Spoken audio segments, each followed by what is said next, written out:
World Champions. I'm John Ward, and this is Breaking News with John Ward Breaking News. Breaking news! The assassination of Donald Trump by the sitting president, Joe Biden, is officially on the table. Yes, this is real. No one has said it in an obvious kindergarten way like that because this is clown world, not cartoon villain world. But the idea has been floated, and the legality of it is now being debated, although under different pretenses, openly and rather terrifyingly. If you're still waiting for someone on the left to say, yeah, I did it, you got me, you're gonna be waiting for a while. On March 19th, several former military officials, quite clearly seeing the play, filed a brief with the United States Court of Appeals for D.C., where, contrary to what the mainstream media would have you believe, the first step on the path to assassinating Trump legally was taken not by Trump's legal team, but by one of the Obama-appointed judges, a one Florence Pan, who started her law career as a financial analyst at Goldman Sachs. Quote, 3 military officials have made a filing with the SCOTUS arguing that the military would not obey an order to assassinate a president's political opponent and that it would be illegal for such an order to be carried out.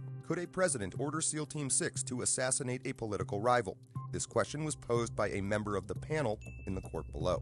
So again, if you Google this, the mainstream claims Trump's legal team floated this scenario, but as I'm sure you know by now, it can sometimes be useful to do your own homework. Could a president order SEAL Team 6 to assassinate a political rival? That's an official act in order to SEAL Team 6? He would have to be and would speedily be, impeached and convicted before the criminal prosecution. What if he weren't? There would be no criminal prosecution, no criminal liability for that? What the founders were concerned about was not... I asked you a yes or no question. Could a president who ordered SEAL Team 6 to assassinate a political rival who was not impeached, would he be subject to criminal prosecution?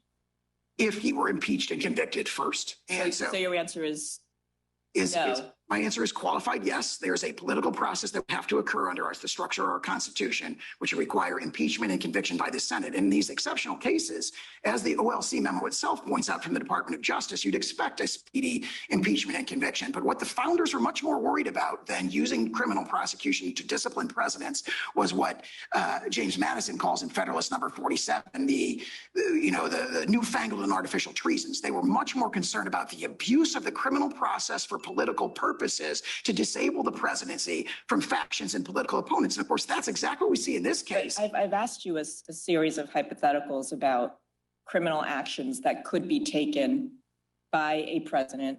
And I've asked you, would such a president be subject to criminal prosecution if he's not impeached or convicted? And your answer, your yes or no answer is no. I believe I said qualified yes if he's impeached and convicted first. We may be saying the same thing. My question was, okay, so he's not impeached or convicted. Let's put that aside. You're saying a president could sell pardons, could sell military secrets, could order SEAL Team 6 to assassinate a political rival. I want you to understand, first, that this is my take. It is an opinion. That is the legal definition of this video. As the facts stand, Judge Florence Pan, with a career trajectory of Goldman Sachs Pan, then Obama appointee Pan, herself posed the question, which the media is now lying about: could a president order SEAL Team 6 to assassinate a political rival? She then, with a rudeness few can understand not being grounds for disbarment, extracted from Trump's legal team their thought process on how this would go down in the courts. This is research, this is practice, and this is a vibe check.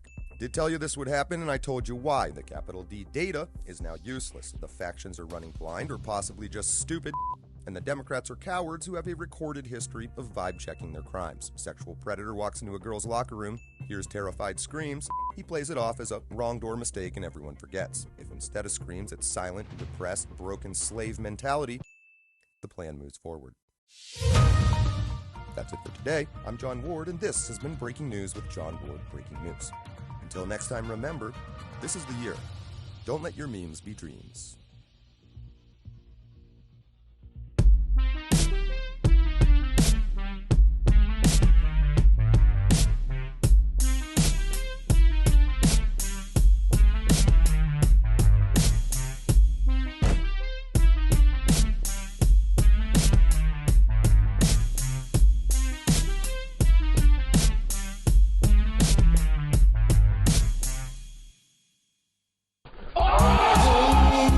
Fucking shit, this fucking timeline is lit. Oh.